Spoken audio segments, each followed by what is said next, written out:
सभी को जय सिया राम। रामचरितमानस अयोध्या कांड दोहा संख्या 82। प्रसंग चल रहा है कि राम लक्ष्मण सीता के सहित अयोध्या से प्रस्थान कर चुके हैं, वन गमन के लिए निकल चुके हैं। और राजा दशरथ के मन में अभी जो एक कहते ना आखिरी कोशिश ने जन्म ले लिया है। और उन्होंने सुमंत्र सुमंत्र नाम अपने आप में ही सब कुछ कह देता है। जीव के साथ जो उसके साथ सुंदर मंत्रणा, सुंदर सुंदर यानी सही, जो सही मंत्रणा करता है आपका अंतर मन, उसको ही सुमंत्र कहते हैं। जो आपके साथ रहता है और आपको उचित अनुचित के बारे में सदा जागरूक करता रहता है। यहाँ पर यह सभी जो भाव है वो चरित्रों के रूप में हमारे सामने प्रकट होते हैं। भाव, माया जी ने जैसे पूछा था कल, तो भाव निर्गुण है, पर भाव को समझाने के लिए हमें जब तक हम उसको इस तरह चरित्र का रूप प्रदान नहीं कर देते हैं तो हम कैसे बखान करेंगे। ठीक है, जिसे गूंगे का गुड़ गुड़ कहते हैं, वो खा तो लेगा पर बखान नहीं कर पाएगा। तो निर्गुण ऐसा ही है गूंगे का गुड़, जिसको रामकृष्ण परमहंस जी बहुत सुंदर रूप में कहते हैं, जो मुझे बहुत भाता है और स्पष्ट हो जाता है कि नमक का पुतला समुद्र में डूब के थाह लेने पता करने गया कि ऊपर से जो जल की लहरें दिख रही हैं, इसके भीतर क्या है, इसकी थाह कितनी है और क्या क्या समाया है। पर जब वो डूबा तो स्वयं समुद्र का ही हिस्सा हो गया, तो बताए कैसे बाहर आकर। तो ये निर्गुण भाव है। जो अब हमको ये नहीं पता कि वहां ब्रह्म क्या है, ज्ञान क्या है, माया क्या है, मोह क्या है, भक्ति, हमें हमें वास्तव में कुछ नहीं पता, क्योंकि जिनने भी पता किया वो बताने आ ही नहीं सके। जिन पर प्रभु की कृपा हो गई वो भक्ति मार्ग पर चले और उन्होंने उन भावों को कैसे भी करके एक सगुण रूप प्रदान किया और संसार के मनुष्यों को उसे बताने समझाने का प्रयास किया, जिसमें बहुत बड़ा प्रयास गोस्वामी तुलसीदास जी का है। तो वो राजा दशरथ सुमंत्र से मंत्रणा करके और उन्हें इस प्रकार का आदेश देते हैं जो हम लोगों ने कल सुना। तो उनकी आज्ञा सुन करके सुमंत्र भी बिल्कुल विलंब नहीं करते हैं, शीघ्रता के साथ जाते हैं। और आगे क्या होता है वो सुनिए। तब सुमंत्र नृप बचन सुनाए, कर बिनती रथ राम चढ़ाए। उसके पहले दोहा पढ़ लेते हैं। पाई रजायसु नाई सिरु रथ अति बेग बनाई। राजा की आज्ञा पा करके और बहुत शीघ्रता के साथ रथ को सजा करके गयऊ जहां बाहिर नगर, नगर के बाहर उस स्थान पर सुमंत्र पहुंच गए जहां सिय सहित दो भाई, दोनों भाई सीता के साथ मौजूद थे, उपस्थित थे। तब सुमंत्र नृप वचन सुनाए। तब सुमंत्र ने राम को, राजा दशरथ के ये वचन बताया कि उनकी ये इच्छा है। कर विनती रथ राम चढ़ाए, और विनती करी और राम को रथ पे चढ़ने के लिए प्रार्थना करी और राम रथ पर चढ़ गए कि चलो इतनी इच्छा तो पूरी कर देते हैं कि वन तक पहुंचने के लिए हम इस रथ का प्रयोग कर लेते हैं। चढ़ी रथ सिय सहित दो भाई, चले हृदय अवधहि सिरुनाई। बहुत सुंदर प्रसंग है। रथ पर सीता सहित दोनों भाई। अब देखिए यहाँ पे बार बार तुलसीदास जी सीय सहित, सीय सहित, जबकि वास्तव में क्या सीय सहित है, वास्तव में तो राम सहित है। वनवास तो राम को मिला है और राम के साथ सीता और लक्ष्मण जा रहे हैं। पर तुलसीदास जी ऊपर भी किसी सहित दो भाई, यानी जब तक सीता की उसमें सहमति नहीं होगी, सम्मति नहीं होगी, प्राकट्य नहीं होगा, तब तक हमको कैसे दिखाई पड़ेगा। प्रकृति ही राम को, ब्रह्म को बताने का जरिया है, माध्यम है। शक्ति भी, पूरे संसार में हम लोग फिजिक्स में पढ़ते थे ना कि एनर्जी इज कांस्टेंट, पर वो एनर्जी कांस्टेंट दिखती कहाँ है? जब वो विद्युत का रूप ले लेती है, विद्युत भी नहीं दिखती है। जब वो बल्ब में प्रकाश का रूप ले लेती है तब ही दिखती है। जब वो पंखे में गति का रूप ले लेती है तभी वो समझ आती है।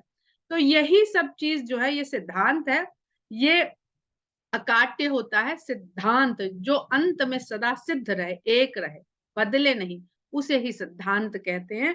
तो यहाँ भी कह रहे हैं चढ़ रथ सिय सहित दो भाई, दोनों भाई सीता के सहित रथ पर चढ़ जाते हैं।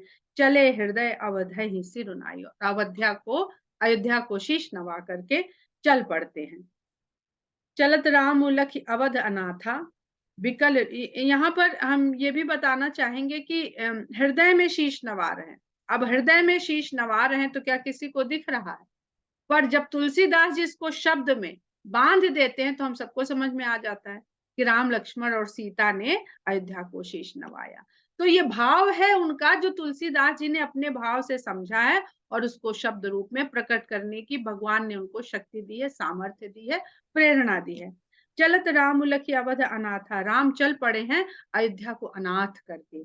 विकल लोग सब लागे साथा, व्याकुल लोग सब उनके साथ में लग गए हैं पीछे पीछे। कृपा सिंधु बहुविधि समझावही, फिरहि प्रेम बस पुनि फिरि आवही। कृपा के सागर राम उनको बहुत प्रकार से समझाते हैं, वो लौटते हैं लेकिन प्रेम के वशीभूत होकर फिर उनके पीछे पीछे चले आते हैं। कृपा सिंधु बहुविधि समझावही, फिरहि प्रेम बस पुनि फिरि आवही। लागति अवध भयावनि भारी, मानहु काल रात अंधियारी। घोर जंतु सम पुर नर नारी, डर पही एक ही एक। अयोध्या उनको बहुत भयावह भयावह लग रही है, डरावनी लग रही है। ऐसा लगता है कि काली रात अंधकार का रूप लेकर के अयोध्या बन गई है और वहां के जो नगर के नर और नारी हैं वो घन घोर जंतु, जंगली से भी अधिक डरावने जीव जंतु नजर आ रहे हैं। एक दूसरे को देख देख के सब डर रहे हैं। बहुत आध्यात्मिक यहाँ पर संदेश भी है, शिक्षा भी है। राम विमुख हो जाते हैं तो व्यक्ति को अपने आसपास के ही जो लोग हैं, जो परिस्थितियां, वही डराने लगती हैं। जहां वो बड़े तसल्ली से रह रहा होता है, वही सब उसके लिए, ये संसार जहां पर हम सुख अनुभव करते हैं, यही हमारे दुख का, कष्ट का, भय का कारण बन जाता है। घोर जंतु समपुर नर नारी, डर पही एक निहारी। घर मसान परिजन जनु भूता, सुत हित मीत मनहु जमदूता। घर शमशान की भांति लग रहा है, परिवार के लोग भूत प्रेत की तरह लग रहे हैं। सुत हित मीत, कल्याण करने वाले पुत्र और मित्र मानो यमदूत नजर आ रहे हैं। बागन बिटप बेल कुम्हलाही, सरित सरोवर देख न जाही। ये तो मनुष्यों की दशा है। और जो सुंदर अयोध्या, जिसका वर्णन तुलसीदास जी करते नहीं थकते हैं, राम के विवाह के समय और आने के समय, उसके बारे में कह रहे हैं कि अयोध्या के जो बाग और वृक्ष और वृक्षों पे लिपटी हुई जो लताएं हैं वो कुम्हला गई हैं और नदियां और सरोवर देखे नहीं देख जा रहे हैं। हय गय कोटिन के मृग, पुर पशु चातक मोर। पिक रथांग सुख सारिका, सारस हंस चकोर। करोड़ों हाथी घोड़े और क्रीड़ा के लिए पाले गए हिरण के बच्चे, पुर पशु, नगर में रखने वाले पशु, ये जिनको हम डोमेस्टिक एनिमल कहते हैं, जिनको हम शहरों में रखते हैं, गाय बैल इत्यादि, पक्षी चातक मोर, पिक कोयल, रथांग पपीहा, सुख तोता, सारिका मैना, सारस हंस चकोर। राम वियोग बिकल सब ठाढ़े, जह तह मनहु चित्र लिख काढ़े। ये अध्याय देखने में ऐसे लग रहे हैं कि ये सब चित्र में लिखे हुए, सबके भीतर से चेतना मानो खिंच गई है। ये सब निर्जीव चित्र हो गए हैं, राम के वियोग क्या स्थिर अवस्था में आ गए हैं। और ऐसा लगता है जहां तहां कोई जीव जंतु नहीं है, प्राण नहीं है, चेतना नहीं है, सब निर्जीव चित्र की भांति दिखाई दे रहे हैं। नगर सफल बनु गहबर भारी, खगमृग विपुल सकल नर नारी। जो नगर सभी तरह के फल को देने वाला वन के समान था, अर्थात मनुष्य के जीवन के चारों फल, धर्म अर्थ काम मोक्ष, ये चारों फल प्रदान करने वाली जो नगरी अयोध्या थी, वहां के पक्षी, पशु और सभी नर नारी बिल्कुल व्याकुल हो उठे हैं। विधि कैकई किरातन कीनी, जो अयोध्या में कहते हैं ना कि अयोध्या में जन्म मिलना अपने आप में आपके लिए ऐसे पुण्य कर्मों का फल है कि अब आप मोक्ष की प्राप्ति होगी ही होगी। मोक्ष की प्राप्ति के लिए मनुष्य के जीवन में 4 पुरुषार्थ होते हैं। उन पुरुषार्थ के फल स्वरूप उसको मोक्ष की प्राप्ति होती है। अर्थ धर्म काम मोक्ष। अर्थ अर्थात जीवन का अर्थ, जीवन में आने का कारण क्या है, इस अर्थ को जान लेना। उस अर्थ को जानने के पीछे फिर जब हम धर्म की तरफ रत होते हैं, अर्थ कहते हैं, धन को भी हमारे यहाँ अर्थ कहते हैं, परंतु वही धन अर्थ है जो धर्म के द्वारा उत्पन्न किया जाता है और धर्म के लिए लगाया जाता है, अन्यथा वो अनर्थ है। तो अर्थ जो धर्म के काम में पहले लगाया जाए, धर्म जनित कार्यों में लगाया जाए, फिर कामनाएं, मनुष्य की जो कामना है वो धर्म प्रेरित हो, ऐसी कामनाओं को पूरा करे मनुष्य, तब वह मोक्ष रूपी चौथे फल को प्राप्त करता है। अर्थ, धर्म, काम, मोक्ष। रावण के संदर्भ में इन चारों फलों में भरत जी के लिए कहते हैं तुलसीदास जी, अर्थ न धर्म न काम रुचि गति न चाहूं निर्वाण, यही चारों फल हैं। और रावण के लिए काम, क्रोध, लोभ, मोह। जब इन चारों फलों में तीसरा फल कामना वो पहले स्थान पर आ जाती है, मनुष्य अर्थ और धर्म को भूल जाता है, जीवन के अर्थ को भूल जाता है, धर्म को भूल जाता है, और कामना उसके लिए सर्वोपरि अग्रगण्य हो जाती है, सबसे आगे हो जाती है, तो उससे फिर क्रोध की उत्पत्ति होती है, और क्रोध उसके विनाश, अहंकार, ये सब पैदा होते हैं, और फिर वह उसके विनाश का कारण बनता है।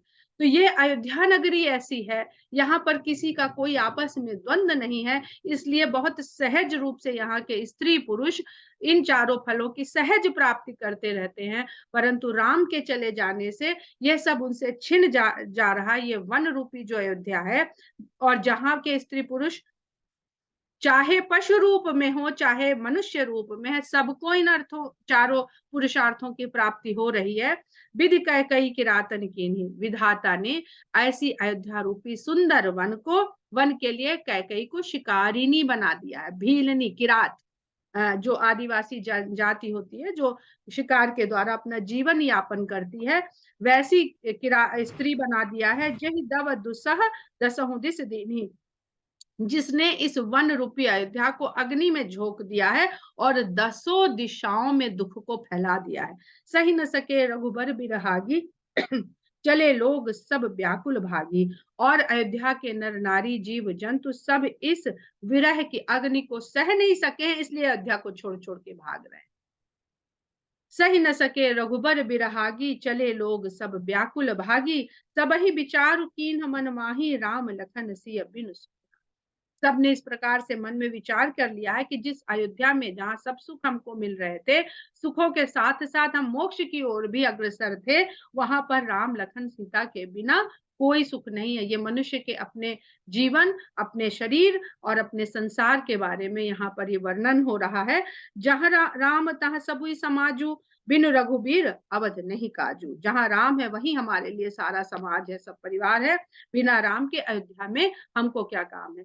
हमने पिछले दिनों पढ़ा कि जब लक्ष्मण जी सुमित्रा के पास गए तो सुमित्रा ने यही कहा कि जब राम वन को जा रहे हैं तो अयोध्या में तुम्हारा क्या काम है।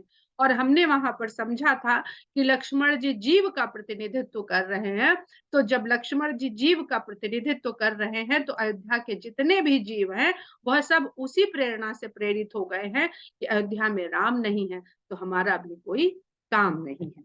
जहाँ राम तह सबुई समाजू, बिन रघुबीर अवध नहीं काजू। चले साथ अस मंत्र दृढ़ाई, सब मंत्र भूल गए हैं, सिर्फ यही मंत्र सुमंत्र जिस मंत्र को लेकर के राम के साथ वन को चले हैं, उस मंत्र का अनुपालन सभी अयोध्यावासी कर रहे हैं।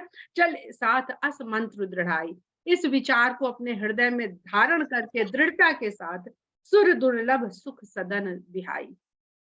ऐसे अपने भवन, नगर में ऐसे भवन जो सुरों को भी दुर्लभ है, जिनकी सुख सुविधा देवताओं को भी दुर्लभ है, ऐसे सुख सदनों को छोड़ करके, बिहा करके, भुला करके वो सब वन की ओर चल पड़े हैं। बहुत सुंदर चौपाई है ये वाली। राम चरण पंकज प्रिय जिन्हि, विषय भोग बस करहि किति नहीं। जिनके हृदय में राम के चरण कमलों के प्रति प्रेम होता है, उनको भला ये विषय भोग की वस्तुएं अपने वश में कर सकती हैं। तो अगर हमको सांसारिक विषयों से अपने आप को छुड़ाना है तो हमें कुछ नहीं करना है, हमें सिर्फ एक काम करना है कि राम के चरणों में प्रीति कैसे बढ़े, बस इसका प्रयास करिए, बाकी सब वो करते जाएंगे। जिनके प्रीति है वो मानस सुनेंगे, जिनके प्रीति नहीं है वो सुनेंगे तो प्रीति हो जाएगी। तो घूम फिर करके हमारे पास साधन यही है कि राम कथा, रामलीला, उनके प्रसंगों को सुने, तभी उसी में हमारे जितने भी दुश्वारियां हैं इस जीवन की, इस संसार की, वह स्वयं ही छूटती चली जाएंगी। बालक वृद्ध बिहाई गृह लगे लोग सब साथ, तम सा तीर निवास किए प्रथम दिवस रघुनाथ। बालक और वृद्धों को घर में छोड़, घर, बालक और वृद्ध, इनको छोड़ दिया। अब कहता है आदमी, अभी कैसे राम कथा सुने, अभी से सुन लें, अरे अभी बहुत जिंदगी पड़ी है, बुढ़ापे में सुनेंगे।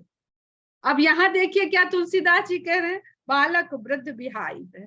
बुढ़ापे में जब कोई काम नहीं हो पाता है तो राम कथा कैसे सुनेंगे? उतना प्रयास रह जाएगा, उतना पौरुष रह जाएगा, उतनी बुद्धि, कहते हैं कि सठिया गए हैं, यानी बुद्धि की समझने की शक्ति क्षीण हो गई, और उस समय पे आप राम को समझने चल पड़ते हैं। तो बालक वृद्ध, बालक तो बालक है, उसको भी खेलने खाने दो, थोड़ा बुद्धि विकसित करने दो, गुरुकुल में ज्ञान अर्जन करने दो। तो बालक वृद्ध बिहाई गृह लगे लोग सब साथ, सब लोग राम के साथ हो लिए। और भगवान ने पहले दिन का जो स्थान निवास किया, तमसा के किनारे, प्रथम दिवस का निवास भगवान ने वहां पर लिया। रघुपति प्रजा प्रेम बस देखी, सदै हृदय दुख भयो बिसेकी। राम ने पूरी प्रजा को प्रेम के वशीभूत देखा, और दया से भरे हुए राम के हृदय में विशेष रूप से दुख हो गया। राम को अपने दुख से दुख नहीं होता है, अपने प्रेमियों को जब वो दुखी देखते हैं तब वो उनके दुख को अनुभव करते हैं, दुखी नहीं हो जाते हैं, वो अनुभव कर पाते हैं। हम किसी के मन के भाव को समझ नहीं सकते, ये हमारी मनुष्य होने की सीमा है, हमारी मजबूरी है, हमारी विवशता है। पर भगवान वो हर विवशता से परे हैं, उनके वश में सब कुछ है। माया जी के सभी प्रश्नों का उत्तर आज भगवान स्वयं दे रहे हैं, तुलसीदास जी यहाँ पर। तो भगवान उस भाव को महसूस कर लेते हैं, और भगवान है इसीलिए उन सभी भावों से कनेक्ट भी हो जाते हैं, उनको बता के कहने की आवश्यकता नहीं है। करुणा में रघुनाथ गोसाई, करुणा के रूप, करुणा के सागर, जो सबके स्वामी राम हैं, बेगी पाई यही पीर पर आई, वो शीघ्र ही दूसरे के दुखों को पा लेते हैं, जान लेते हैं। कहीं सप्रेम मृदु बचन सुहाए, बहुविध राम लोग समझाए। सबको बहुत प्रेम से, मीठे वचनों से समझा रहे हैं, बहुत प्रकार से राम लोगों को समझा बुझा रहे हैं। किए धर्म उपदेश घनेरे, उनको अनेक प्रकार के धर्म संगत उपदेश भी दे रहे हैं। लोग प्रेम बस फिर ही न फेरे, लेकिन लोग प्रेम के वशीभूत फिरे नहीं फिरते हैं, वापस नहीं जाते। कहते हैं प्रेम अंधा होता है। इस तरह का प्रेम, राम के प्रति जो प्रेम अंधा होता है, उसे फिर कुछ नहीं सुहाता है। जैसे लक्ष्मण है, जैसे भरत है, उनको कुछ समझ ही में नहीं आता है, उनको सिर्फ और सिर्फ एक ही भाव दिखता है, भगवान के चरणों में प्रेम, उनकी संगत को कैसे भी प्राप्त किए रहना। सील स्नेह छाणी नहीं जाई, असमंजस बस भे रघुराई। अब राम शील और स्नेह और संकोच भी नहीं छोड़ पाते हैं, मर्यादा पुरुषोत्तम है, डांट डपट के कि तुमको चलो यहाँ से जाओ सब जने, वो भी कभी नहीं छोड़ते हैं। तो अब असमंजस में पड़ गए हैं राम कि कैसे इन लोगों को वापस भेजा जाए, क्योंकि इतने सारे लोगों को लेके कहाँ वन में जाएंगे, सबकी व्यवस्था। तो पता चला कि अपना जो पापियों का नाश करने गए हैं वो गौड़ हो जाएगा, पहले कुटिया छवाओ, खाने का इंतजाम करो, ये करो वो करो, उसी में 14 बरस निकल जाएंगे, ढूंढ ढांड ही नहीं पाएंगे कि कहाँ कहाँ है, कहाँ असुर लोग छुपे हुए हैं। तो इसलिए उनको ये है कि अगर ये सब ऐसे ही प्रेम के वशीभूत रहेंगे तो वनवास जाके भी कार्य हो नहीं पाएगा। लोग सोग श्रम बस गए सोई, कछुक देव माया मति मोई। लोग शोक और श्रम से भरे हुए थे, दुखी भी थे, चले आ रहे थे दुख के साथ, खाना पीना किसी को सुध नहीं थी। तो श्रम के वशीभूत होकर और अत्यधिक शोक ग्रस्त होने के कारण लोग सो गए। इसमें उनका तो कुछ हाथ था ही, कुछ देवों ने अपनी माया से उनकी मति भी ऐसी कर दी थी कि वो सो गए। जब ही जाम जुग जामिन बीती, राम सचिव सन कहे सब प्रीति। जब दो पहर रात बीत गई, तब राम ने सुमंत्र से कहा। याम कहते हैं पहर को, जाम उसका अवधि रूप है, याम कहते हैं पहर को। और हम सभी लोग जानते हैं कि 8 पहर होते हैं, उस प्रकार अगर हम समझे तो एक याम 3 घंटे का होता है। तो दिन को इस प्रकार 8 भागों में बांटा जाता है, और 8 पहर भगवान के नाम का स्मरण करते हैं लोग, आठों पहर उनका नाम स्मरण करना है।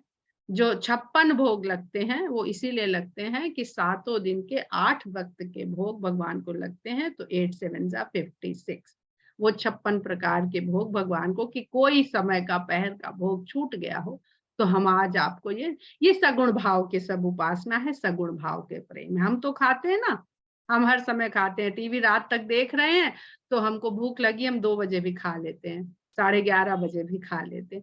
तो ये सगुण भाव है। ये मेरे कहने का तात्पर्य नहीं है कि आप भी ऐसा करिए, ऐसा लगाइए। खोज मारी रथ हाँकहु ताता, आन उपाय बनी ही नहीं बाता। तो राम मंत्री से कहते हैं कि खोज मारी, खोज को मार दीजिए, पता न चले, मार्ग को, पथ को भ्रमित कर दीजिए, इस प्रकार से रथ को हाँकिए कि खोज मर जाए। आन उपाय बनी नहीं बाता, दूसरे उपाय से बात बनेगी नहीं, वन जा नहीं पाएंगे। राम लखन सिय जानि चढ़ी शंभु चरण सिरुनाई, सचिव चलायउ तुरत रथु, इत उत खोज दुराई। अर्थात अभी रात्रि ही है, रात्रि के दोपहर ही बीते, अभी भोर हुई नहीं है। तो राम लखन सीता के सहित सुमंत्र ने उनको रथ पे चढ़ाया, शंकर भगवान को शीश नवा करके वो रथ पर चढ़े, और मंत्री ने तुरंत रथ को इधर उधर इतने उसमें चक्र चलाए कि समझ में नहीं आया कि रथ किस दिशा को गया। जाके सकल लोग भय भोरू, गे रघुनाथ भयउ अति सोई। भोर होते ही जैसे ही लोगों की नींद टूटी, तंद्रा टूटी, तो शोर मच गया। वहां न रथ था, न राम थे, न लक्ष्मण थे, न सीता थे, न सुमंत्र थे, कि राम चले गए, राम चले गए। ऐसा शोर चारों तरफ फैल गया। रथ कर खोज कतहु नहीं पावही, राम राम कही चहु दिस धावही। रथ को खोज रहे हैं लेकिन रथ तो कहीं दिखता ही नहीं है। चारों दिशाओं में पूरे अयोध्या के वासी फैल गए हैं और राम राम की पुकार करते हुए खोजते फिर रहे हैं, लेकिन किसी चारों दिशाओं में फैल गए हैं, लेकिन राम कहीं भी दिख नहीं रहे हैं। धावही बड़ा सुंदर दौड़ने के लिए शब्द होता है, जो संस्कृत की धाव धातु से अवधि में आया है, धावति धावतः धावान। तो हम लोग देखते हैं कि अवधि में किस प्रकार संस्कृत के बहुत निकट है अवधि। मनहु बारी निधि बूढ़ जहाजू, भयो बिकल बड़ बनिक समाजू। ऐसा राम वहां से लुप्त हुए हैं जैसे लगता है समुद्र में जहाज डूब गया है, और वनिक समाज, बनिया समाज अपना सारा नुकसान हो जाने से व्याकुल हो गया। बनिक शब्द का अर्थ, बनिक शब्द रामायण में बहुत कम जगह आया है। ब्राह्मण शब्द भूसुर, भूमिसुर, विप्र, द्विज सबसे अधिक बार आया है, लेकिन बनिक शब्द शायद गिनती में गिनेंगे तो हम 2-4 बार आया है। लेकिन वहां पर जो बनिक के लाभ हैं वो तुलसीदास जी ने जिस प्रकार के बता दिए हैं कि क्या बनिक का नुकसान यहाँ पे लिखा है कि उससे राम छूट गए। भयउ बिकल बड़ बनिक समाजू, एक ही एक देहि उपदेशु, तजे राम हम जानी कलेसु। और एक दूसरे को समझा रहे हैं कि हमको क्लेश में जानकर ही राम ने हमको ऐसे बिना बताए त्याग करके चले गए हैं कि हमको क्लेश होगा वन में जाकर के, इसलिए वो यहाँ पर हमको छोड़ के गए हैं। एक ही एक देहि उपदेशु, तजे राम हम जानि कलेसु, निंदहि आप सराहहि मीना, अधिक जीवन रघुवीर विहीना, जौ पय प्रिय पियोग विधि कीन्हा, तो कस मरन न मांगे दीना। बहुत सुंदर चौपाई है। कह रहे हैं अपनी निंदा कर रहे हैं और मछली की सराहना कर रहे हैं। क्यों सराहना कर रहे हैं? कि ऐसे जीवन को धिक्कार है जो राम से बिछड़ कर भी हम जीवित हैं, हमसे तो मछली अच्छी है। जो पे प्रिय वियोग विधि कीना, क्योंकि मछली को जल से प्रेम है और जल से बिछुड़ते ही मछली प्राण त्याग देती। और हम तो राम बिछुड़ गए हैं पर हमारे प्राण नहीं निकल रहे हैं। कहते हैं जो पे प्रिय वियोग विधि कीना, अगर विधाता ने हमारे भाग्य में प्रिय से बिछोह लिखा ही था तो कस मरण न मांगे दीन्हा, तो उन्होंने हमको मांगने पर मृत्यु क्यों नहीं दी थी। तो हमसे भली तो मछली है, हम मनुष्य जीवन पा करके भी उतने भाग्यशाली नहीं है कि प्रिय से बिछुड़कर हम मछली की तरह प्राण नहीं त्याग पा रहे हैं। यही विधि करत प्रलाप कलापा, आए अवध भरे परितापा। इस प्रकार कल्पित होकर दुख से प्रलाप करते हुए लौट करके वह सब अयोध्या में आ जाते हैं। विषम वियोग न जाई बखाना, वियोग की ये विषम परिस्थिति का बखान नहीं करते बन रहा है जो अयोध्या के नगर वासियों को इस समय व्याप्त है। अवधि आस सब राखी, अवधि की आस में सब अपने प्राणों को रखने के लिए बस तैयार हुए हैं कि चलो 14 वर्ष बाद तो फिर राम के दर्शन होंगे। यही उनका एक सहारा है। अवधि आस, अवधि 14, अवध में अवधि की आस। अगर हम अयोध्या अपने शरीर को मान लें तो कभी तो राम मिलेंगे, यह अवधि हम अपने साथ जोड़ लें तो हमारे लिए कितनी भी कठिन परिस्थिति हो उसमें हमको जी पाना, रह पाना, निकल पाना हमारे लिए एक आलम्बन हो जाता है। हम ज्योतिषी के पास जाते हैं ना, कहता है 7.5 ही लगी है, पंडित जी 7.5 साल के बाद सब ठीक हो जाएगा। हाँ, ठीक हो जाएगा। तो एक अवधि होती ही है। मनुष्य का जो मनोविज्ञान है वो ऐसे ही संभलता है। अगर पंडित जी कह रहे नहीं अब जीवन तो तुम्हारा ऐसे ही चलेगा, जीवन पर्यंत तुम्हारी ये दशा लग गई है, तो उसी दिन जाके वो आत्महत्या कर लेगा और पंडित जी की बात भी सही हो जाएगी कि जीवन पर्यंत उसने उसी दिन अंत कर लिया अपना, तो जीवन पर्यंत कष्ट ही में चला गया। परंतु अगर उन्होंने कह दिया कि नहीं 7.5 साल बाद या 2.5 साल बाद या 6 महीने बाद, तो वो समय फिर वो बड़ी आशा के साथ काट लेता है और जब तक वो समय बीतता है तब तक उसको थोड़ी उम्मीदें, थोड़ी शक्ति, परिस्थितियों के साथ ढलना, ये सब सीख लेता है उतने दिन में। राम दरस हित नेम व्रत लगे करन, नर नारी मनहु कोक कोकी कमल, दीन विहीन तमार। और इस अवधि को वो किस तरह से बिताने का संकल्प करते हैं मन ही मन में, राम के दर्श की इच्छा को मन में यही हमारा हित करेगी, ये सोच करके वो अपने जीवन को नियम व्रत के साथ, यानी कम से कम खाना, कम से कम प्रपंच करना, एकदम संतुलित, कम से कम अल्प से अल्प जो भी जीवन जीने के लिए आवश्यकताएं हैं उनको धारण करके वो अपना जीवन बिताने लगे और ऐसे दीनहीन हो गए जैसे सूर्य के बिना चकवा चकवी और सूर्य कमल ये तेजहीन हो जाते हैं, रात में निस्तेज हो जाते हैं, मुरझा जाते हैं। सीता सचिव सहित दो भाई, संग बेरुपुर पहुंचे जाई, सीता के सहित दोनों भाई श्रृंग। अब ये बड़े मुझे आनंद आता है कि देखिए सीता सहित जा रहे हैं, जैसे सीता लेके जा रही हैं उनको, आगे आगे आगे चले राम रघुराई, इस तरह की चौपाइयां हैं। परंतु अभी जब तक अयोध्या छूट नहीं रही है पीछे, तब तक सीता सचिव सहित दो भाई। तो इस संसार में जो भी होता दिखता है वह सब हमें माया के कारण ही दिखता है। श्रृंगवेरपुर पहुंच गए हैं और उतरे राम देवसरी देखी, राम गंगा नदी को देख करके रथ से उतर पड़े हैं और कीन दंडवत हर्ष की, और विशेष हर्ष को प्राप्त करते हुए गंगा को दंडवत करते हैं। अभी हम लोगों का समय समाप्त होने वाला है। हम दंडवत और देवसरी की कथा को प्रसंग को यहाँ पर थोड़ा सा फिर से हम लोग बात करेंगे। लखन सचिव सिय किए प्रणामा, सबहि सहित सुख पायऊ रामा। लखन लक्ष्मण सचिव सीता के सहित उन्होंने गंगा को प्रणाम किया, दंडवत प्रणाम किया और सबके साथ राम ने सुख प्राप्त किया। गंग सकल मुद मंगल मूला, गंगा सभी प्रकार के मंगल और आनंद को देने की मूल है। ये मूल क्या है इसको हम लोग कल अवश्य समझेंगे। बालकांड के आरंभ में हम लोग इस बात को समझ गए हैं, पर वह शिव के जटाओं में बसने वाली गंगा अब संसार में प्रवाहित हो रही है, तो उसको भी हमें समय समय पर तुलसीदास जी गंगा को ले आते हैं और गंगा के माध्यम से उस भक्ति रस के बहने की कथा को समझाने का प्रयास करते हैं। सब सुख करन हरन सब शूला, सभी प्रकार के सुखों को करने वाली और सब प्रकार के शूलों को, कष्टों को हरने वाली है।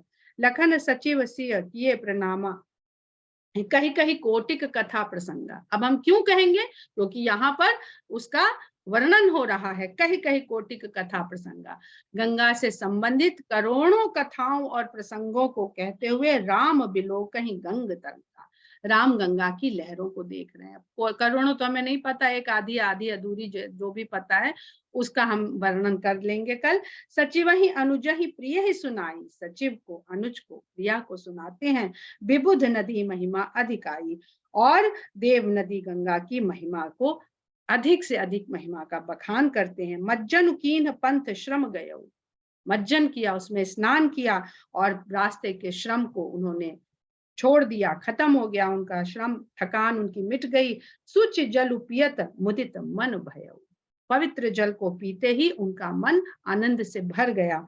सुमिरत जाहि मिटई श्रम भारू, तहि श्रम यह लौकिक व्यवहारू। जिसका नाम स्मरण करने से इस संसार के सभी श्रम, सभी कष्ट रूपी श्रम छूट जाते हैं, वह अपने श्रम को छुड़ाने के लिए गंगा के जल के द्वारा अपने श्रम को छुड़ा रहा है। यह राम का लौकिक व्यवहार दिखाई पड़ रहा है, क्योंकि वो लोक में नर लीला कर रहे हैं, तो उनको वैसे ही दिखाना है कि अब हम चल के आए हैं तो थक गए हैं भैया, स्नान करेंगे, मज्जन करेंगे और जल पिएंगे। शुद्ध सच्चिदानंदमय कंद भानुकुल केतु, चरित करत नर अनुहरत संस्कृति सागर। जो इस संसार रूपी सागर को पार करने के लिए स्वयं सेतु के समान है, वह सच्चिदानंद शुद्ध विशुद्ध परमेश्वर, सच्चिदानंद जो से केवल और केवल आनंद स्वरूप, कहीं है नहीं भगवान, भगवान कहीं है ही नहीं, सच्चिदानंद स्वरूप, जो आपके हृदय में आनंद का भाव होता है, बस वही है परमेश्वर। तो जो विशुद्ध परमेश्वर का रूप है वो सतचित आनंद के रूप में है, लेकिन जो भानुकुल केतु, जो सूर्य वंश में इस समय ध्वज के समान सामने सगुण रूप में विद्यमान है, वो नर के समान की ये लीलाएं, ये चरित करते हुए दिखा रहा है। जय सिया राम। आज का प्रसंग यहीं पर हम लोग विराम करते हैं।